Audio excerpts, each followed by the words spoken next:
Ano pangalan mo, te? Pamela. Si nanay naman. Dita. Si Pamela. Taga saan ka? Olonga po.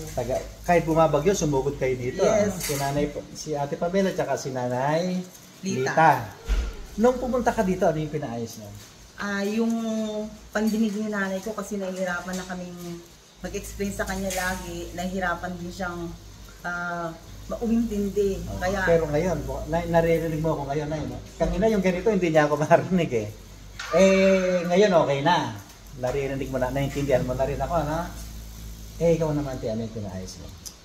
yung laging pag kunyaring tumaya ako, laging namamanhid yung tagiliran ko. Sayang ko yun.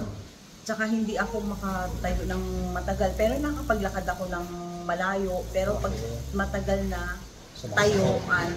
Tsaka hirap ka rin sa hagdanan. Pero kanina tinaising natin, okay naman. Yes, ano? Doc. Okay. Correct ka dyan. Thank you, Doc. Ibig sabihin na correct naman yung dahilan ng pagpunta mo rito, na-serve naman po natin. Yes, Doc.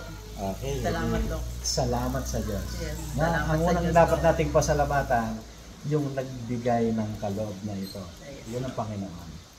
So, pag may natanggap tayo magandang bagay, salamat sa Diyos. Kasi sa Kanya galing ang lahat ng mabubuti bagay na.